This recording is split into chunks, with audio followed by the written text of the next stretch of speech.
নমস্কার, people's voice নিউজে আপনাদের সবাইকে স্বাগত। ঘটনা ঘটার প্রায় 7 মাস পর বাংলাদেশ নিয়ে মুখ খুললেন অমর্ত্য সেন, এবং মুখ খুলেই তিনি তার বন্ধু মোহাম্মদ ইউনূসের পাশেই দাঁড়িয়েছেন। ভারত সরকারের তরফে এখনো কিন্তু বাংলাদেশের ওপর কোনো আস্থা প্রকাশ করা হয়নি। এই এক সপ্তাহ আগেই ভারতের বিদেশমন্ত্রী এস জয়শঙ্কর তিনি বলেছেন যে বাংলাদেশকেই ঠিক করতে হবে তারা ভারতের সঙ্গে কি সম্পর্ক চায়। আমরা একদিকে দেখতে পাচ্ছি বাংলাদেশ ক্রমে পাকিস্তানের সঙ্গে তাদের সম্পর্ক উন্নত করার জন্য উঠে পড়ে লেগেছে। পাকিস্তানের সামরিক বাহিনী আইএসআই সেখানে ঘাঁটি গাড়ছে।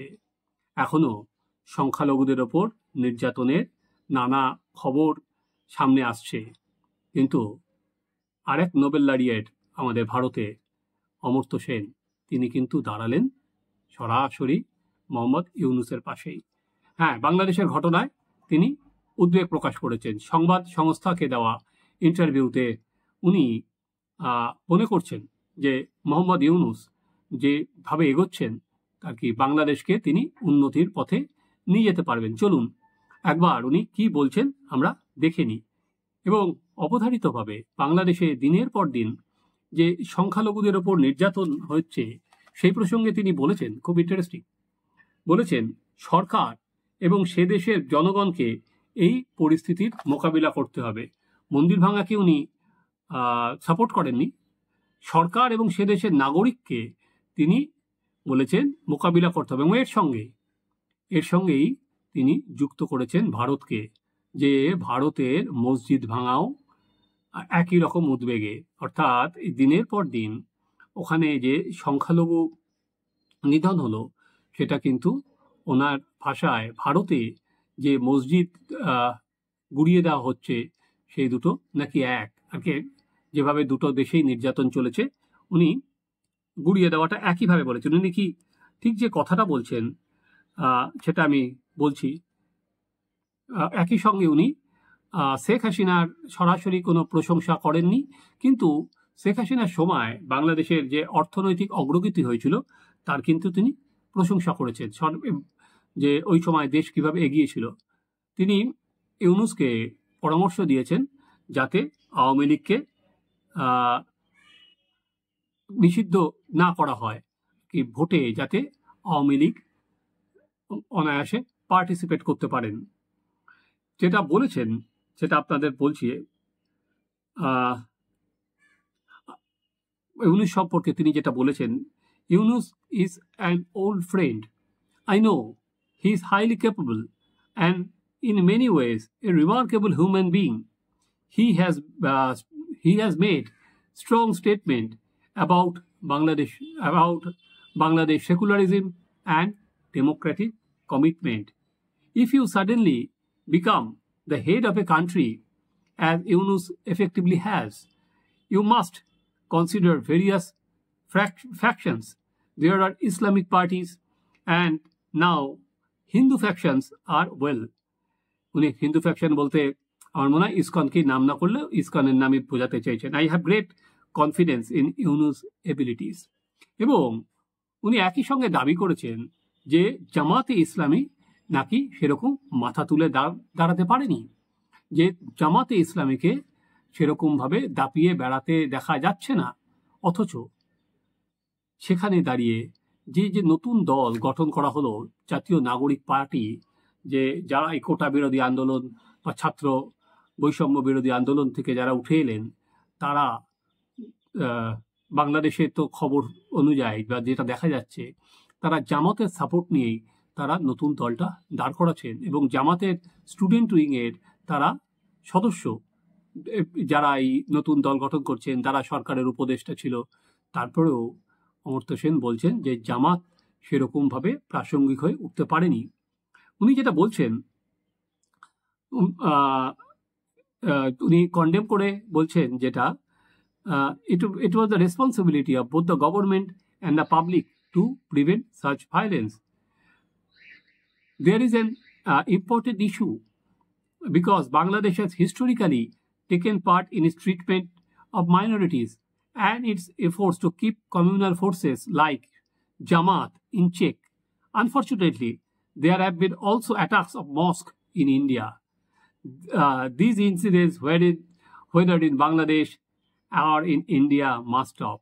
আমি বারবার বলছিলাম যে উনি অনায়াসে যে দিনের পর দিন যে হিন্দুদের ওপর অত্যাচার করা হচ্ছে সেটা এবং সংখ্যালঘুদের যেভাবে নির্যাতন করা হচ্ছে তিনি ঘটনাটাকে অনেক ছোট করে দিলেন।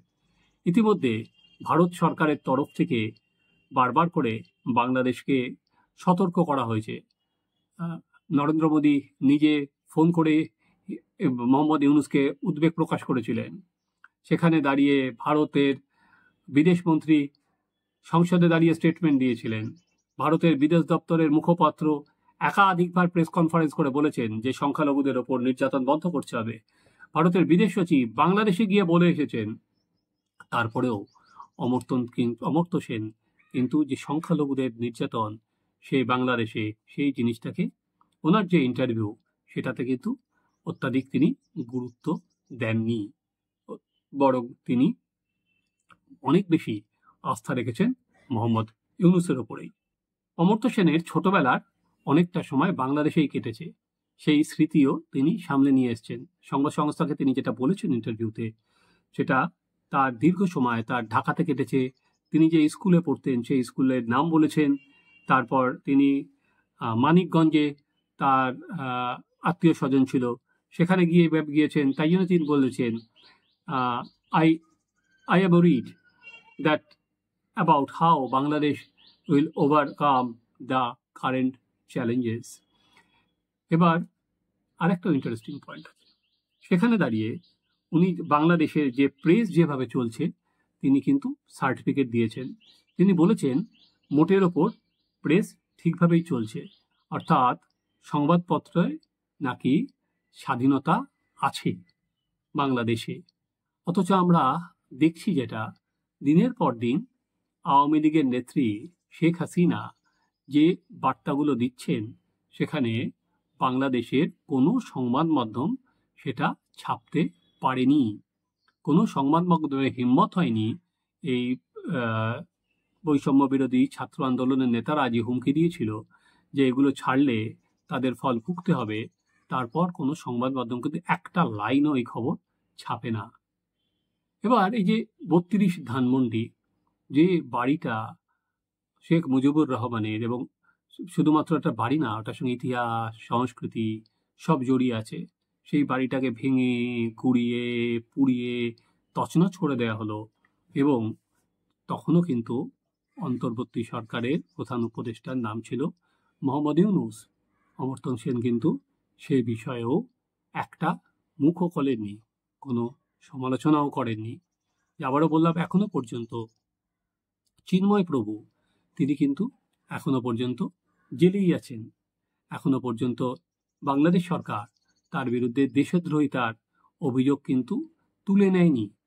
যে নিজের অধিকারের দাবিতে, হিন্দুদের অধিকারের দাবিতে, সংখ্যালঘুদের অধিকারের দাবিতে চিন্ময় প্রভুর যে আন্দোলন শুরু করেছিলেন তার উপর রাষ্ট্রদ্রোহিতার মামলা নিয়ে আসা হয়, তাও সরকার করেনি, বিএনপির একজনকে দিয়ে করিয়ে তাকে গ্রেপ্তার করে রেখে দেওয়া হয়েছে।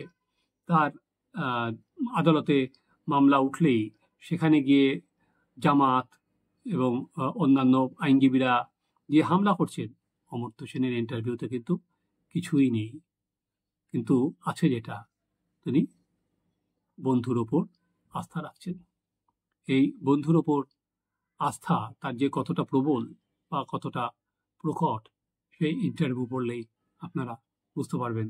মুখ খুললে তিনি কিন্তু আর কি ইউনূসকেই বলা যেতে পারে আরো গ্লোরিফাই করলেন।